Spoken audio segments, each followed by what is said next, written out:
맺힌 것을 풀어라. 이것이 오늘 말씀의 주제입니다. 부족한 종이 인문학을 가리켜 하는 말이 있습니다. 인문학은 땅의 신음이다. 예수를 믿지 않는 사람이 이 땅의 본질, 나는 누구이며 어디서 와서 어디로 가는가, 그것을 탐구하는데 아직도 그 답을 못 찾아서 신음하고, 또한 하나님을 믿지 않기에 가슴 속에 맺힌 한을 풀지 못해서 그 어둠 속에서 생을 맞춰가는 사람들의 신음, 그 모든 것이 인문학, 땅의 이야기에 많이 있습니다. 이걸 보면서 우리는 어떻게, 우리도 예수 안 믿으면 이렇게 될 수 있었던 사람들인데 어떻게 하나님 앞에서 이게 한 맺힌 것을 풀며 사는가, 우리는 성경을 통해서 배우고자 합니다. 찰스 디킨슨의 소설 Great Expectation, 위대한 유산이라는 소설이 있습니다. 사진을 한번 보겠습니다. 크리스마스 캐럴로 유명하죠, 찰스 디킨슨. 근데 저는 이 위대한 유산이 더 좋습니다. 왜냐하면 거기 나오는 주인공 미스 해비섬은 제가 읽어본 책들 중에서 가장 강렬하고 비극적인 캐릭터, 한을 풀지 못하고 죽은 사람의 상징이 미스 해비섬입니다. 이 미스 해비섬은 부유한 가문의 상속녀였습니다. 그런데 결혼식 당일 아침 사랑했던 약혼남으로부터 배신을 당합니다. 그리고 재산 절반을 사기당하게 됩니다. 그때부터 이 여인은 시간과 생각과 삶이 멈춰버립니다. 그래서 대저택 세티스 하우스에 사는데 그는 모든 커튼을 다 칩니다. 빛이 못 들어오게. 그리고 촛불을 켜놓고 생활을 하고, 특히 집안에 있는 모든 시계를 다 부셔요. 초침이 8시 40분으로만 맞춰놔요. 가지 못하게 만들고. 왜 그런 줄 아세요? 약혼남이 보낸 절교 편지를 받은 시간이 오후 8시 40분이었습니다. 그래서 그거 켜놓고 그것만 생각하고, 또한 웨딩드레스, 그걸 평생 입습니다. 그리고 신은 한 발만 딱 신습니다. 그리고 방 한가운데 구더기와 쥐가 들끓는 웨딩 케이크 갖다 놓습니다. 그리고 평생 곱씹습니다. 이렇게 살아가고 있어요. 이게 한 맺힌 사람, 그리고 그 한이 극단으로 갔을 때의 삶의 모습. 가슴에 뭔가 맺히잖아요. 그러면 평생 그것이 내 모든 자율신경, 기쁨, 평안, 육신의 어떤 기쁨, 이 모든 것도 다 갉아먹고 나를 조이고 있습니다. 평화를 다 뺏어가요. 그런데 이 한 맺힌 거는요, 매듭은요, 내가 쪼일수록, 내가 풀려고 쪼일수록 더 굳어집니다. 이 맺힌 거를 풀 수 있는 것은 내 힘이 아니라 하나님의 은혜로 푸는 겁니다. 오늘 두 사람이 나옵니다. 한 사람은 끝내 그 한의 매듭을 풀지 못하고 평생 한 맺혀가서 한 속에서 죽었던 사람이고, 또 한 사람은 더 한 맺힐 여건이 많았음에도 불구하고 하나님의 은혜, 하나님의 음성을 들어서 그것을 풀며 산 사람입니다. 하나는 사울이고 하나는 다윗입니다. 이 두 이야기 통해서 하나님이 우리에게 주시는 말씀이 무엇인가? 첫째, 인생 후반전에는 맺힌 것을 풀어라 하는 메시지입니다. 여러분, 전반전에 치열하게 살잖아요. 거치게 살다 보면 한 맺히는 것도 많이 있습니다. 상처받는 것도 많이 있고요. 근데 그걸 후반전까지 가져가면 안 됩니다. 후반전은 건강하셔야 되고요. 의미를 쫓아야 돼요. 그리고 평강이 넘쳐야 돼요. 근데 후반전에 잠자기 전에 꼭 그놈이 생각이 나요. 그리고 그 기적같이 아침에 다시 일어나서 새소리 나고, 하나님 오늘도 이렇게 기적을 나에게 주셨군요. 이 꽃봉오리 같은 오늘 하루도 최상으로 하나님께 드리며 즐겁게 살겠습니다. 이래야 되는데 일어나자마자 그놈이 생각이 나요. 정말 불행한 거예요. 그 사람 때문에 내 인생을 끝까지 이렇게 갉아먹게 하고 병들게 하고 매여 살아서는 안 돼요. 후반전에는 더욱더 이 한 맺힌 것을 풀어야 됩니다. 그런데 사울 왕은 이 세상 소리에 한이 맺혀서 그걸 끝내 풀지 못하고 간 사람의 상징입니다. 다윗이 골리앗을 이기고 돌아온 날이었습니다. 온 성읍의 여인들이 소고와 경쇠를 들고 나와 춤을 추고 노래합니다. 사무엘상 18장 7절, 여인들이 뛰놀며 노래하여 이르되 사울이 죽인 자는 천천히요 다윗은 만만히로다 한지라. 여인들의 흥겨운 가락이었습니다. 천천히든 만만히든 그날 이스라엘이 이겼습니다. 모두 기뻐할 날이었습니다. 근데 사울은 나라가 이겼다, 이 나라가 보존됐다라는 것이 별로 안 들어오고 천천, 만만 그것만 들어왔습니다. 그 숫자 사이로 독이 흘러 들어오기 시작했습니다. 그래서 그런 마음이 들 수 있거든요. 그런데 그 마음을 쫓아가서는 안 되는 거예요. 그 마음을. 그래서 복 있는 사람은 악인의 꾀를 뭐라고요? 쫓지 않는다 그랬어요. 그런 생각이 지나갈 수 있습니다. 근데 내 마음에 둥지 트게 해서는 안 되는 거거든요. 그런데 사울은 완전히 둥지 자리가 아니라 안방을 내어줍니다. 그때부터 부정적인 상상을 합니다. 18장 8절 사울이 그 말에 불쾌하여 심히 노하여 이르되 다윗에게는 만만을 돌리고 내게는 천천만 돌리니 그가 더 얻을 것이 나라 말고 무엇이냐. 극단적인 부정적인 상상을 하기 시작을 합니다. 지금 이 나라가 이겼다라는 말은 골리앗을 때려 죽였다, 여호와의 이름을 모독하는, 이스라엘을 모독하는, 그것은 기쁘지가 않아요. 오직 이 생각만 드는 겁니다. 그리고 부정적인 극단적인 상상을 하고 마지막에 한 줄이 더 붙습니다. 9절 그날 후로 사울이 다윗을 주목하였더라. 이 말이 무섭습니다. 그날부터 사울의 눈빛이 바뀝니다. 다윗 볼 때마다 그 노래가 떠올라집니다. 평생 따라오는 노래였습니다. 사울을 무너뜨린 것은 다윗이 아니었습니다. 골리앗도 아니고 블레셋도 아니었습니다. 자기 가슴 속에, 영혼 속에 박힌 세상의 소리, 그것이 그를 무너뜨리게 된 겁니다. 반면 다윗은 한의 매듭을 푼 사람이었습니다. 다윗이야말로 한 맺힐 이유가 사울 왕보다 더 많이 있습니다. 하나님의 사람 사무엘이 다음 왕을 세우기 위해 다윗의 아버지 이새의 집에 왔습니다. 기름 붓는다는 것처럼 경사스럽고 영광스러운 일은 가문의 영광은 없습니다. 아들 다 데리고 오라 그랬더니 큰아들 엘리압부터 7가지 다 들려 세우고 마지막 막내 다윗을 빼놓습니다. 그놈은 그냥 양치게 내버려 둡니다. 이 양치는 것은 당시 유대 사회에서도 거칠고 위험하고 대접받는 일이 아니었습니다. 특히 다윗의 고백에도 나오죠. 주의 종이 양을 칠 때 사자나 곰이 와서 양의 새끼를 훔쳐간 적이 있다 그랬잖아요. 목동은 목숨 걸어야 됐어요. 그래서 굉장히 그 양치는 직업이 그렇게 좋은 건 아니었습니다. 사무엘이 기름 부으려 할 때도 아버지는 그 다윗을 양치게, 너는 양치고 있어라, 이렇게 말할 정도로 좀 괄시하고 좀 멀리 했던 겁니다. 그래서 시편 27편 10절에 이런 구절이 나옵니다. 내 부모는 나를 버렸으나 여호와는 나를 영접하시리이다. 이 구절을 가리켜 많은 구약학자들이 다윗이 어린 시절부터 이렇게 대명사로 이름도 안 불려지고 가볍게 여겨지고 멸시받은 것에 대한 눈물의 호소다라고 해석을 합니다. 저도 받아들입니다. 거의 그것이 맞습니다. 사실 한 맺힐 것은 다윗이었습니다. 그죠? 그런데 또 하나, 그래도 하나님의 이름을 모독하는 골리앗을 물리칩니다. 그랬더니 돌아온 것이 사울의 단창이었습니다. 충성을 다했더니 광야로 내몰렸습니다. 동굴에서 자고 도망다니고 심지어는 살기 위해서 미친 척까지 해야 됐습니다. 사랑하는 아내와 생리교열하고 최고로 친한 친구 요나단과도 눈물로 헤어졌습니다.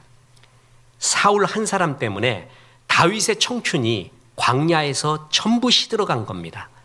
이만하면 정말 한 며칠만 하지 않습니까? 보통 사람 같으면 칼을 갈 것입니다. 그리고 내 인생 이야기 들어보라고 하면서 항상 눈물 속에, 분노 속에 아까 말했던 미스 헤비섬 그 여인처럼 살 여건이 사울보다도 다윗이 더 많았습니다. 그런데 다윗은 하나님의 소리를 붙잡습니다. 은혜를 붙잡습니다. 그 한을 풀었습니다. 이제 이 이야기의 중요한 두 번째 교훈이자 결론입니다. 그러면 우리 속에 맺힌 한을 풀려면 어떻게 해야 되는가? 그것은 세상의 소리를 듣지 말고 하나님의 소리를 들으라라는 것입니다. 사울 왕은 세상 소리를 듣고 망해갔습니다. 여인들의 노래는 세상 소리였습니다. 그리고 세상 소리에는 항상 비교가 있습니다. 천천만만, 누가 높은지 누가 낮은지, 그리고 누가 더 많이 가졌는지, 세상 소리는 항상 줄을 세웁니다. 그죠? 그리고 그 세상 소리에 우리가 귀를 기울이기 시작하잖아요. 그럼 만족하는 사람 하나 없습니다. 다 비참해집니다. 하나님께서는 에베소서 2장 10절에서 우리 존재를 가리켜 아웃가르멘 에스멘 포이에마, 너는 하나님의 걸작품시라고 말했어요. 근데 세상은 나를 작품으로 보지 않습니다. 뭐라 그러냐면 상품으로 봐요. 네가 가진 것이 얼마냐, 건강이 어떠냐, 너 학벌은 어떠냐, 너의 또한 외모는 어떠냐, 이런 걸로 줄을 세웁니다. 그래서 상품으로 너는 5등급쯤 돼, 3등급쯤 돼, 세상이 이렇게 소리합니다. 그러면 나도 그걸 받아들입니다. 그때부터 나는 하나님의 걸작품 시가 아니라 3등급, 5등급 인생, 상품 인생을 삽니다. 하나님은 나를 작품으로 만들었는데 누구에게도 비교할 수 없는 걸작품 시로 만들었는데 마귀는 나를 상품으로 시켜버립니다. 그게 세상 소리입니다. 그래서 세상 소리가 내 가슴에 있으면 평생 나는 3등급, 5등급, 사울이 그 오류에 빠지게 된 거예요. 왕이에요. 하나님이 부으신 사명이 있어요. 그거 다 없어지고 나는 천천, 다윗이 만만이야, 그 생각만 들어온 거예요. 세상 소리에 지배를 당하게 된 겁니다.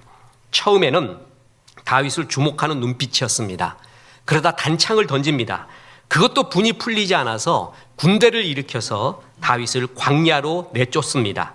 십광야, 엔게디, 마온 황무지, 한 나라의 왕이 나라를 돌보는 대신에 한 사람 죽이겠다고 산과 들을 헤맵니다. 그러다가 인생의 마지막 밤 맞게 됩니다.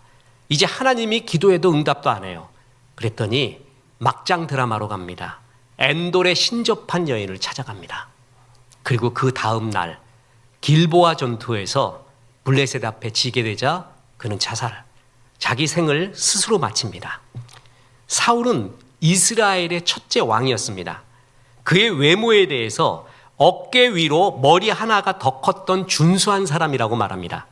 구약 성경에서 남성의 외모에 대해서 이 사람 멋져라는 건 많지 않습니다. 요셉이 그랬고요, 사울이 그랬고, 다윗이 그랬고, 다윗의 아들 아도니아 정도입니다. 거기에 뽑히는, 그러니까 준수한 외모, 겸손한 모습, 처음으로 기름 부음을 받은 초대 왕이에요. 그런데 세상 소리에 마음을 쓰면서부터 이 모든 영광이 다 무너집니다. 그 스스로 한 맺혀 살다가 한 속에서 죽어버린 겁니다. 아까 찰스 디킨슨의 위대한 유선의 미스 헤비엄, 이 여인의 이야기를 했잖아요. 이 여인이 여기서 그치지 않습니다. 더 나갑니다. 복수하려고 이젠 합니다. 그래서 복수하기 위해서 양녀 에스텔라를 그의 딸로 입양합니다. 그리고 남성에 대한 복수 무기로서 그를 얼음 공주화 시켜서 복수 무기로 만듭니다. 아주 예쁘게 꾸며요. 아름답게 사는 법을, 아름다운 법을 가르쳐요. 근데 사람에게 공감하고 사랑을 주는 마음은 가르치지 않아요. 그걸 못하게 만들어요. 그렇게 해서 그를 철저한 얼음 인형으로 만들어서 복수의 화신으로 만듭니다. 그래서 그 희생양이 나타납니다. 시골에 아주 순수한 소년이었던 피비라는 소년이 있습니다. 이 미스 헤비엄은 그 피비, 자기 양녀 에스텔라를 사랑하게끔 만들어요. 그러고 난 다음에 결정적인 순간에 어떻게 하는 줄 아세요? 에스텔라 보고 피비를 짓밟으래요. 배신하고. 그래서 그 모습을 보고 대리만족하는 거예요. 자기가 원래 하고 싶었던 것이에요. 이렇게 에스텔라는 완벽하고 아름다운 그러나 차가운 여인으로 자라게 됩니다. 근데 이제 비극이 더 오게 됩니다. 그렇게 차가운 마음을 갖고 있었던 에스텔라가 자기 어머니, 지금 주인공 미스 헤비엄에게도 마음을 주지 않아요. 그랬더니 이 미스 헤비엄이 정말 가슴이 아파서 내가 너를 정성을 다해 길렀는데 왜 나에게 사랑의 마음을 안 주니? 라고 절규합니다. 그랬더니 이 딸이 이렇게 말합니다. 엄마가 나한테 사랑을 가르쳐 준 적이 없는데 내가 어떻게 엄마를 사랑합니까? 그때 미스 헤비엄이 깨닫기 시작합니다. 이게 아니었구나. 그렇게 시간이 흘렀습니다. 이 여인이 뭐 입고 살았다고요? 평생? 옛날의 웨딩드레스. 그 상처받은 웨딩드레스를 평생 입고 있어요. 그거 다 낡아 빠진 거. 그러다 그 웨딩드레스에 벽난로에서 불꽃이 튑니다. 그걸 태우기 시작합니다. 그거로 죽습니다. 그렇게 한 맺혀 죽어간 한의 화신. 저는 사울 왕의 이야기를 보면서 딱 이랬구나. 이런 모습으로 죽어갔구나. 그냥 그야말로 싱크로를 보는 듯 했습니다. 예수 안 믿으면 이렇게 한 속에서 죽는 경우도 있고, 이 사람 같은 경우는 극단적이었지만 우리 스스로도 그런 경우 많을 것입니다. 그런데 다윗은 달랐습니다. 다윗은 한 맺힐 여건이 더 많았습니다. 그런데도 그는 하나님의 음성, 하나님의 소리를 듣고 한을 풀고 왕이 되었습니다. 다윗에게 기회가 왔습니다. 엔게디 동굴이었습니다. 다윗과 그 부하들이 동굴에 숨어 있었는데 하필 그때 그 동굴로 사울이 용변을 보러 비무장 상태로 혼자 들어왔습니다. 부하들이 말했습니다. 왕이여, 아니, 다윗이여 보십시오. 하나님이 원수를 손에 넘기셨습니다. 지금 이때입니다. 칼 한 번이면 끝납니다. 왕이여 결단 내리십시오. 그래서 다윗이 칼을 빼들고 갑니다. 그래서 사울 왕의 목을 벤 게 아니라 옷자락 하나를 뱁니다. 그리고 그 옷자락 뺀 것도 가슴에 찔렸습니다. 그러면서 부하들에게 이렇게 말합니다. 사무엘상 24장 6절에 자기 사람들에게 이르되 내가 손을 들어 여호와의 기름 부음을 받은 내 주를 치는 것은 여호와께서 금하시는 것이니 그는 여호와의 기름 부음을 받은 자가 됨이니라 하고, 전 다윗의 인생에서 다윗을 왜 하나님 마음에 합했다고 말하는가 라고 말한다면 저는 이 부분을 말하겠습니다. 정말 감동적입니다. 다윗은 사울을 원수라고 부르지 않았습니다. 내 주 여호와의 기름 부음을 받은 자라고 불렀습니다. 부하들의 눈에는 사울이 원수였습니다. 그게 세상 소리입니다. 그런데 그래서 원수가 지금 기회가 왔으니까, 지금 바로 눈앞에 있으니까 원수를 쳐라. 이게 세상 소리였습니다. 그런데 다윗은 다른 소리를 듣기 시작합니다. 하나님의 소리입니다.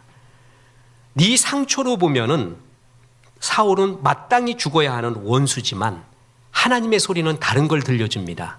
그는 너의 주다. 그리고 여호와께서 기름 부음을 주신 자다. 다윗은 그 소리를 쫓습니다. 원수 죽여야 돼 라는 세상 소리가 아니라 하나님의 소리를 쫓기 시작한 거예요. 하길라 언덕에서도 같은 일이 일어났습니다. 다윗이 한밤중에 사울의 진영으로 갔습니다. 사울이 깊이 잠들어 있었습니다. 머리맡에 창과 물병이 놓여 있었습니다. 그때 충성스러운 장수 아비새가 속삭였습니다. 오늘 하나님이 당신의 원수를 손에 넘겼으니 이번에는 제가 죽이겠습니다. 이렇게 말해요. 이 아비새 이런 것을 보면 굉장히 충성스러운 이인자였어요. 이런 게 진짜 충성이거든요. 아비새가 생각을 하기에 뭐냐면 다윗이 첫 번째 엔게디 광야 동굴에서 사울을 죽이지 못한 이유가 다윗 스스로가 손에 피 묻히기를 싫어했구나. 혹시나 그를 죽이게 되고 자기가 왕이 되면은 그 정통성에 문제가 되고 전 왕을 죽였다라는 그러한 것을 굉장히 꺼려하는구나. 그래서 자기 손으로 못 죽인 거구나.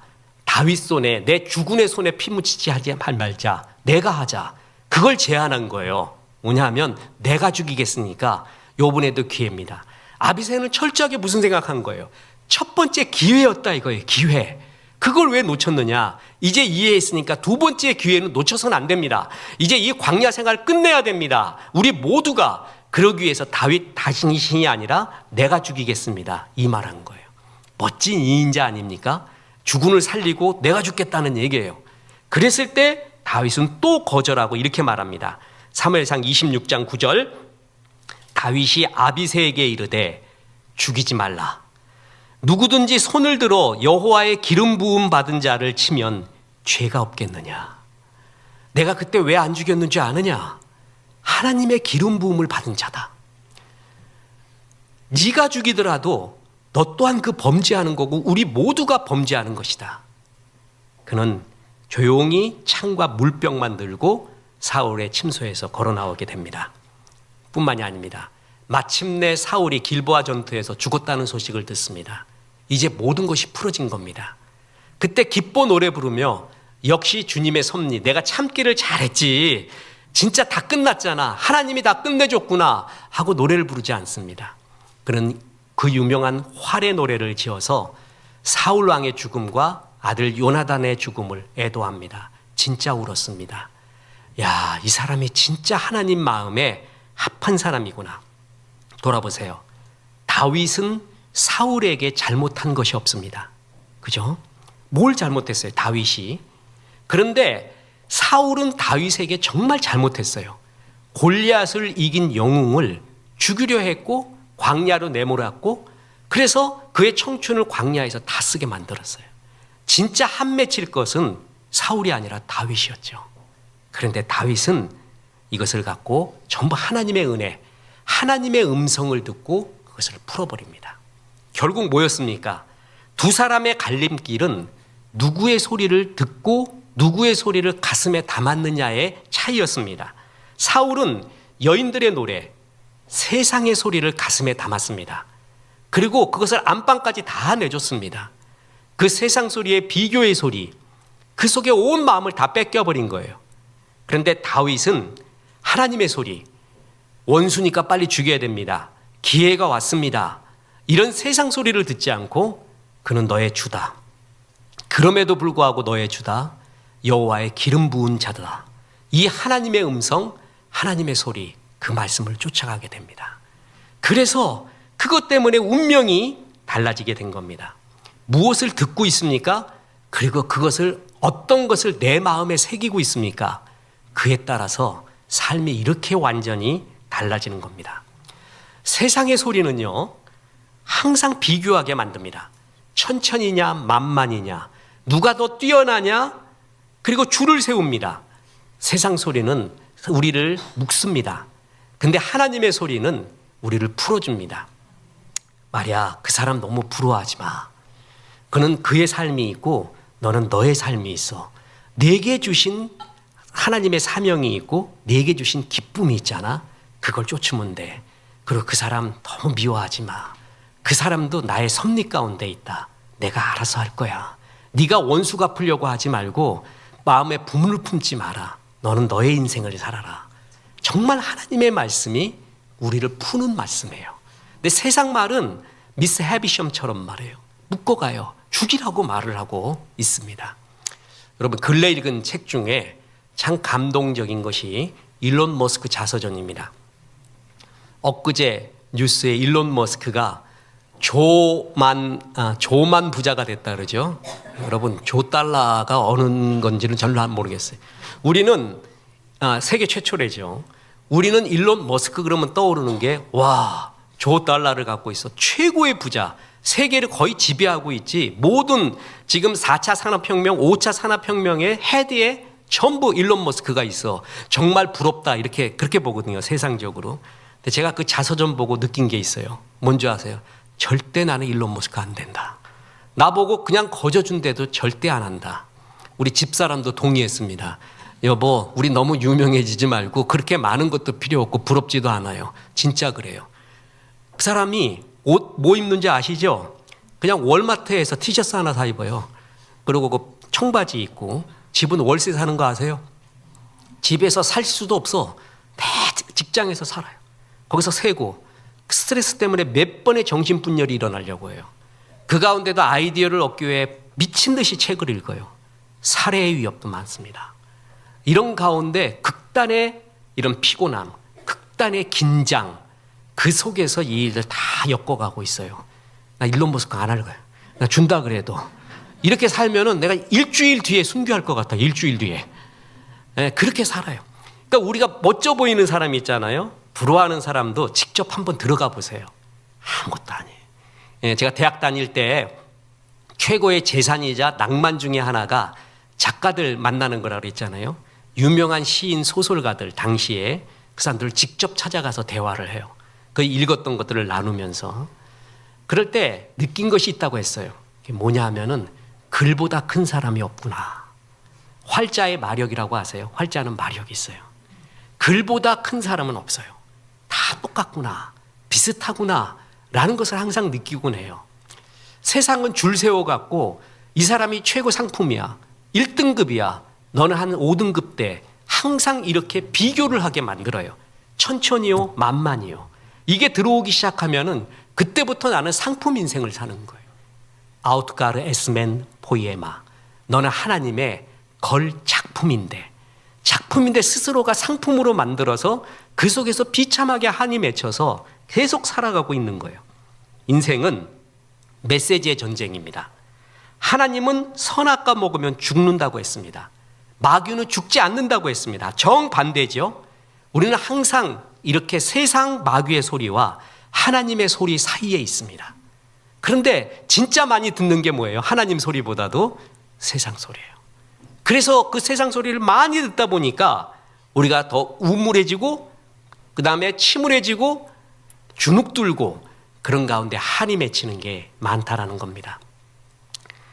허먼 멀빌의 소설 모비딕에 나오는 에이하이브 선장, 아합 선장이죠.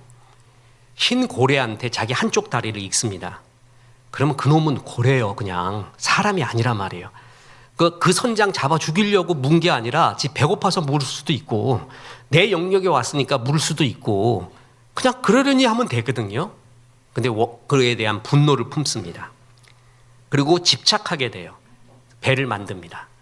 그래갖고 그 배도 선원도 항해도 내 생명 모든 것도 원한을 이루는 그 원한을 풀기 위한 도구로 삼습니다. 미쳐갑니다.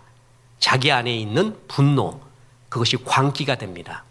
그래서 마침내 모비딕을 발견합니다. 그럼 많이 죽었죠? 자기가 마지막 작사를 던져요. 그런데 모비딕이 막 도망가요. 그럼 이 작살에 줄을 놓으면은 모비딕은 도망가고 자기는 살아요. 근데 어떻게 하는 줄 아세요? 끝까지 그걸 잡고 있습니다. 그놈과 같이 죽는 거예요. 야, 나 이거 보고 섬뜩함을 느끼는 거예요. 사람이 한을 풀지 못하잖아요. 그럼 죽어도 좋다는 거야. 내가 이 한 풀기 위해서 저놈하고 같이 죽자. 그 좋은 인생을 그렇게 없애버립니다. 그게 세상의 이야기. 한을 풀지 못한 사람의 모습이죠.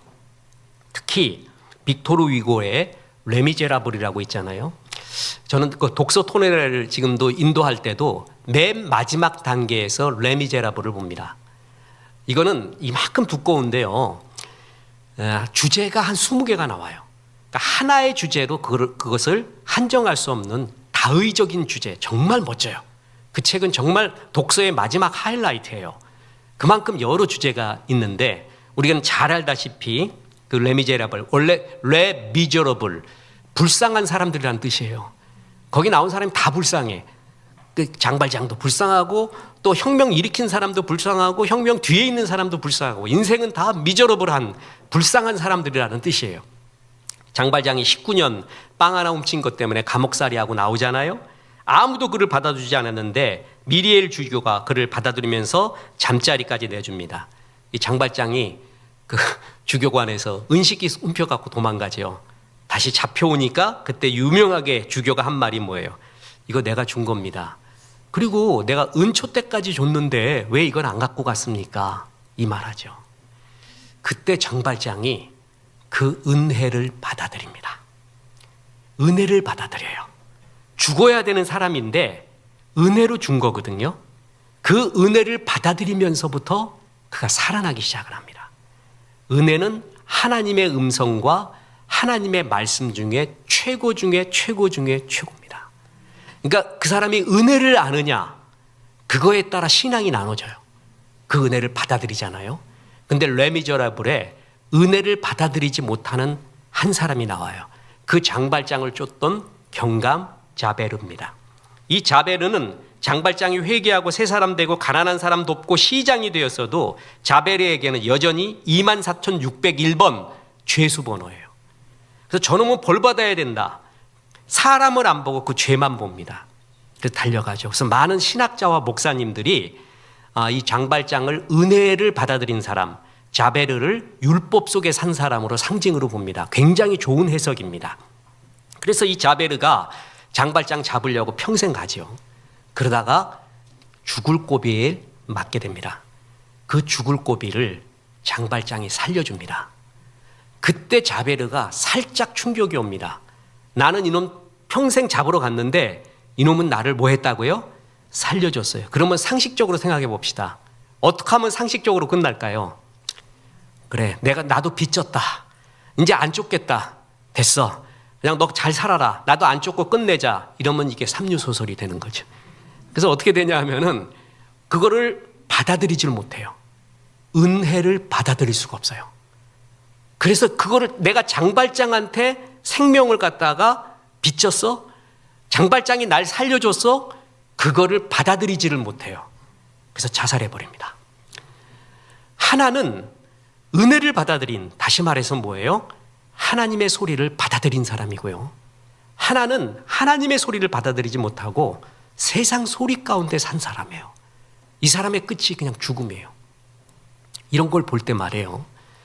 신앙이 없는 사람들은 모비딕 에이하이브 선장 같은 사람, 그죠? 그 위대한 유산의 미스 헤비섬 같은 사람, 그 다음에 자베르 경강 같은 사람, 거의 영웅으로 말합니다. 영웅같이. 그게 헬라적 영웅이에요. 하나님을 떠난 사람들이 얘기할 수 있는 영웅. 그 속에서 죽어버리는 거예요. 그런데 우리 신앙인은 완전히 다르지 않습니까? 바로 뭐예요? 세상의 소리를 듣느냐 아니면 하나님의 음성을 듣느냐. 세상 소리는 끝없이 확성기로 우리에게 들려옵니다. 그죠? 그래서 굉장히 세상의 소리와 가치관, 그 세속적 말과 가치관이 우리 속에 들어가 있는 게 많아요. 그러면 우리는 끝없이 비교합니다. 1, 2, 3위로 나눠요. 하나님이 내게 주신 절대 기쁨이 없어져요. 그 속에서 하나님이 주신 행복한 삶을 놓쳐버리고 사는 경우가 굉장히 많이 있다는 거죠. 이 세상에 하나님 나라가 많이 임할수록 정치, 경제, 사회, 문화, 예술, 유통 모든 면에 있는 크리스찬들이 정치의 주인은 하나님이다. 경제의 주인은 하나님이다.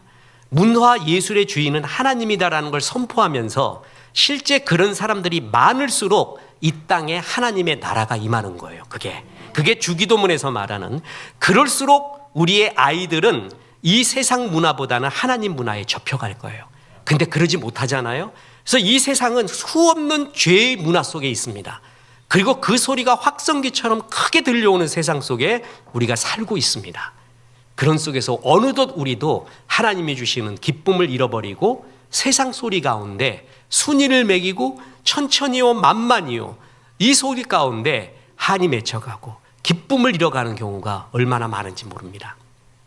어제 기절할 일이 또 있었습니다. 토요일 어제 을지로 종로에서 퀴어 축제를 또 했습니다. 그 퀴어 축제 주최자들의 주장에 의하면 5만 명이 모였대요. 이게 세상이 이렇게 흘러갑니다. 세상이. 그리고 우리는 동성애자들이라고 말하는데 그들은 성소수자라는 워딩을 씁니다. 소수자라는 말 속에서 우리도 정상인데 소수에서 핍박을 받고 있는 중이야 라는 워딩을 사용을 합니다. 그러면서 무지개, 다 같이 살자 무지개. 무지개는 하나님께서 노아에게 주신, 우리에게 주신 최고의 약속의 상징 중에 하나인데 그들이 가져가면서 이제 무지개만 나오면 섬뜩해요. 다시 가져와야 돼요. 그건 하나님의 것이에요. 연꽃은 불구의 것이 아닙니다. 연꽃은 하나님이 지으신 겁니다. 그것도 하나님의 것입니다. 그죠? 이런 것들을 가져와야 됩니다.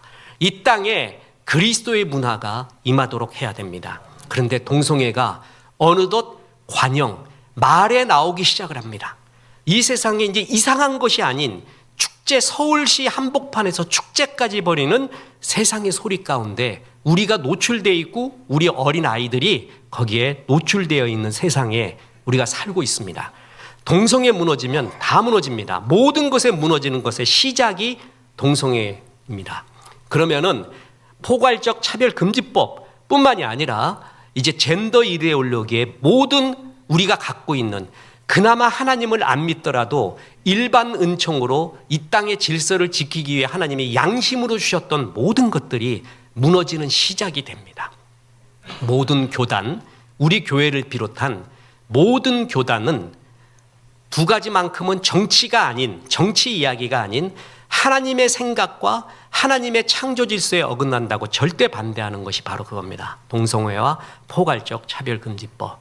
근데 세상은 그렇게 흘러가고 있는 이 속에 우리가 살고 있습니다. 이 가운데 우리는 하나님의 음성을 많이 들어야 됩니다. 세상 소리에 오염되어 있는 우리가 주의 음성을 많이 들어야 됩니다. 하나님은 예배 때 가장 확실하게 말씀하십니다. 예배 때 선포되는 하나님의 말씀에 성경 공부하고 있는 하나님의 말씀과 가치관에 제일 많이 확실하게 말씀해 주십니다. 너희에게 성경을 풀어주실 때에 너희 가슴이 뜨겁지 아니하더냐. 저는 그것을 이렇게 봅니다. 진짜 뜨거움은 성경이 풀어질 때예요. 그리고 또 하나, 진짜 뜨거움이 뭐냐면 말씀이 들어와서 하나님 생각이 들어와서 한 맺힌 것이 풀어지기 시작하는 거예요. 이게 풀어지기 시작하는 거예요. 뜨겁게. 이것처럼 기적은 없습니다. 그래서 하나님의 음성을 많이 들어야 됩니다. 우리 지난번에 왔던 두 번이나 와서 간증했던 장광호 목사님 기억하십니까? 지금 또 예방선 모임에 또 요번에도 찬양 인도하면서 은혜를 끼쳐서 우리 교회에서도 찬양 집회를 두 번이나 인도했죠. 그 아내가 당신은 뭐 사랑받기 위해 태어난 사람, 그 부른 사람이에요. 가스펠 싱어하고 결혼을 해갖고 자기가 그 나이트클럽 삐끼 그 DJ였고 그리고 폭주적이었고 그게 이유가 있어요. 아버지가 너무 싫었어요. 그래서 어느 정도로 싫었냐 하면 그냥 극단적인 생각을 할 정도로 싫었어요. 아버지가 먹는 술이 싫었고 폭력이 싫었고 정말 죽고 싶었고 어찌 보면 그에 대한 반항으로 자기를 더 망가뜨린 거예요. 그러면서도 살고 싶었던 거예요. 그죠? 그러다 그가 군대에서 주님을 영접하게 됩니다. 성령 체험을 하게 됩니다. 새벽기도 다니고 하나님 앞에 이렇게 살기로 기도하고 그러면서부터 이제 찬양 이제 집회를 하고 또 이렇게 선한 아내 만나서 찬양 집회 같이 하고 이제 또 보니까 지난달인가 그 지난달에는 트로트 가수로 데뷔를 했어요. 정식 트로트 가수. 잘해보라 그랬어요, 내가. 그래서 왜 그러냐 그러니까 이렇게 영향력을 좀 삐쳐야겠대. 그때 우리가 두 번인가 와서 집회를 했잖아요. 그때 식사를 하면서 했던 말, 제가 이거 여러 번 간증드렸습니다. 그런데 잊혀지지 않는 말이, 목사님 저는 하루에도 몇 번이나 전쟁을 한대요. 그래서 왜 그래 그러니까 하루에도 너 그런 사람 아니잖아. 마귀가 너 옛날로 돌아와. 너 한 맺혀서 살아. 복수하고 살아. 그냥 너 그런 놈 원래 아니야. 뭐 예수 믿기는 예수 믿어. 너 원래 이런 놈인데, 그러니까 그 한 속에서 그 복수하면서 분노하면서 살아라고 자꾸 마음을 끌고 간대요. 그게 하루에 몇 번이래요. 그럼 목사님 어떻게 하십니까? 전 그때 찬송 부르고 기도하고 성경을 봅니다. 그쪽을 택하는 거예요. 그러니까 내 속에 바울도 싸우고 있거든요. 오호라 나는 곤고한 사람이로다. 내가 한 법, 내 마음에 두 가지 법이 싸우고 있어요. 하나는 세상 소리가 들어오고 마귀 소리가 들어와서 싸우고 있는 중이에요. 근데 그 중에 신앙은 뭐냐면 하나님의 소리를 택하는 거예요. 택하는 거예요. 하나님의 것을 택해요. 예수 믿는 사람은 누구에게나 성령이 있어서 내 마음속에 엘피다 조사, 산 소망을 주시고 주님의 음성과 주님의 마음을 심어줬어요. 근데 아직도 죄성이 있어요. 그리고 끝없이 듣고 있는 게 세상 소리예요. 그래서 세상 소리에 많이 이끌려가요, 내 마음이. 그래도 그것을 뭐 하지 말라? 좇지 말라. 복 있는 사람은 악인의 꾀, 생각을 뭐 하지 않고 좇지 않아요. 대신에 하나님이 주신 생각, 그 불씨를 쫓아가는 거예요. 다윗이 그런 거예요. 다윗이 세상 소리는 그거였습니다. 죽여라. 원수가 나타났고 기회 아니냐. 누가 봐도 그런 소리를 할 거예요. 근데 하나님의 음성은 달랐어요. 그는 너의 주야. 못나도 주고 여호와께서 내가 기름 부음 받은 자야. 다윗은 그 음성을 택하게 됩니다. 신앙은 세상 음성, 마귀의 음성과 하나님의 음성 사이의 싸움입니다. 하나님의 것을 택해가는 거예요. 그래서 교회에서 많이 예배 때 주의 음성을 들으십시오. 그리고 성경 공부 때 주님의 말씀 가치관을 많이 들으십시오. 그래서 세상에 듣고 있는 것보다 더 많이 들으면 돼요. 자, 여러분 작심삼일이 세상 이야기라고 그랬죠. 작심삼일 안 하는 법이 있다 그랬죠. 뭐라고요? 3일째마다 결심하면 돼. 3일째마다. 왜 수요 예배가 있는 줄 아세요? 3일 지나면 벌써 희미해지는 거 알아요. 우리 세상에 물들어가는 거 알아요. 그래서 그때 예배 드리면서 다시 하나님 앞에 하나님 말씀으로 가라는 얘기거든요. 이렇게 주의 말씀을 많이 들으십시오. 그리고 그것을 마음에 새기십시오. 내 마음이 퍼펙트한 사람 아무도 없습니다. 저도 기도할 때 오직 주님만 바라보고 주의 영광 바라보고 기도한 적 별로 없습니다. 기도하면 딴 생각 들어요. 막 미운 생각도 들고, 어떨 때 막 금식할 땐 닭이 보여요. 나는 닭이 주로. 누드 통닭이라고 아세요? 여러분, 누드 치킨이라고. 통닭이 그렇게 보여요. 통닭이. 그럼 이거 떨치더라고 기도해. 이거 떨치느라고. 근데 내가 예수 이름으로 기도하라는 말이 너무 좋아요. 네 진심으로 기도하면 하나님이 듣고 그러면 난 진짜 내 기도 얼마나 들을까? 거의 없을 것 같아요. 목사도 마음이 헷갈려요, 이렇게. 그리고 항상 이런 유혹도 오고요. 그럼에도 불구하고 우리 가운데 성령이 주시는 생각, 마음의 불씨가 있어요. 그걸 택하는 거예요, 신앙은. 그것 쪽으로 자꾸 가는 거예요. 내 의지의 결단을 하는 거예요. 이런 사울은 끝내 하나님의 것을 택하지 않고 뭐예요? 세상의 소리를 계속 택해갑니다. 그래서 그렇게 망해갑니다. 근데 다윗은 그 속에서도 하나님의 소리를 택합니다. 말씀을 택합니다. 그래서 살아갑니다. 여러분, 이제 맺힌 건 풀어야 됩니다. 더 이상 그걸로 인생 낭비하지 마십시오. 그걸로 내 인생을 소비하고 그의 종이 되지 마십시오. 실패했던 것도요, 너무 마음 쓰지 마세요. 실패하고 눈물 흘릴 때도 너무 마음 쓰지 마시고, 바울이 뭐라 그랬냐면 뒤의 것을 잊어버리고 주님이 주신 표대를 향하여. 나는 빌립보서에서 제일 좋아하는 구절이 그거예요. 우리 교회가 비전 교회예요. 왜 그런지 아세요? 과거의 아픔은 지워지지 않습니다. 강력한 힘으로 날 끌거든요. 그걸 잊어버릴 수 있는 힘이 있어요. 그게 표대의 힘이에요. 비전의 힘이에요. 뒤의 것을 잊어버리고 뒤의 힘을 이겨버리는 새로운 힘이 표대, 비전의 힘. 하나님이 오늘 나에게 이 일을 해라. 너는 이 일 통해 영광 돌리고 주님께 돌아오라 하는 그 비전의 힘이 뒤의 것을 다 잊어버리게 만듭니다. 뒤의 것을 자꾸 쫓아가지 마세요. 앞에 주시는 표대, 주님의 비전, 그 음성을 쫓으십시오. 그래서 승리하십시오. 한 다 풀고, 여러분 아직 인생 후반전이 안 돼서 참 이게 잘 마음에 안 닿을 거예요. 거의 지금 전반전, 중반전에 와 있잖아요. 그죠? 근데 후반전 되면 이게 정말 마음에 맺힐 거예요. 내가 잘못 살아왔다. 그런 걸로 매이지 말자. 주님이 주신 음성, 표대 향해서 잘 달려가자. 그래서 주님 부르시는 날까지 늘 푸르게 주님의 영광 속에 사시기를 주 예수의 이름으로 축원합니다. 이 하나님 음성 듣겠습니다. 찬송합니다.